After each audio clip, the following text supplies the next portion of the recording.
రామయ్య, నేను వావెల్లో ఉన్నటువంటి పిఎంసి జిల్లా ప్రజా పరిషత్ ఉన్నత పాఠశాల ప్లస్ నందు ప్రధానోపాధ్యాయుడిగా పనిచేస్తూ ఉన్నాను. మాకు పిఎంసి కింద ఉన్నటువంటి విధి విధానాల్లో భాగంగా డ్రగ్ అబ్యూజ్ మీద కార్యక్రమాలు చేయవలసి ఉంది. దానిలో భాగంగా ఈ రోజున అవగాహన సదస్సు, ఆ సదస్సు నందు డిగ్రీ కాలేజ్ లెక్చరర్ అయినటువంటి సింహాద్రి శ్రీనివాసులు గారు పాల్గొన్నారు. తదనంతరం ఇప్పుడు మేము ర్యాలీ చేస్తూ ఉన్నాం. ఈ ర్యాలీలో పాంప్లెట్లు కూడా ప్రింట్ చేసి అందరికి కూడా అందజేయడం జరుగుతూ ఉంది.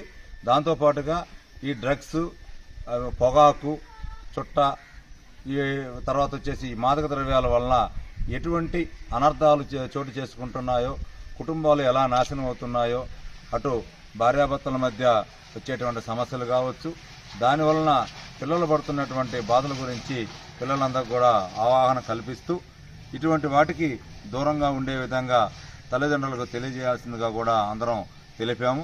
ఈ కార్యక్రమాన్ని, ఇంత చక్కటి కార్యక్రమాన్ని పాఠశాలలోనే ఎందుకు పెట్టాల్సి వస్తుందంటే, నేటి బాలలే రేపటి భావి భారత పౌరులు కాబట్టి ఇప్పుడే వాళ్ళ ఇంట్లో కావచ్చు, చుట్టుపక్కల కావచ్చు, బంధువులు కావచ్చు, స్నేహితులు కావచ్చు, వాళ్ళందరూ కూడా చేస్తున్నటువంటి ఇటువంటి పనుల వల్ల ఏ విధంగా నష్టపోతాము, ఏ విధంగా క్యాన్సర్ బారిన కావచ్చు, జబ్బుల బారిన కావచ్చు, ఏ వస్తున్నాయో తెలుసుకొని వాటిని నివారించేందుకు మా వంతు కృషిగా ఈ కార్యక్రమాన్ని చేస్తున్నాం.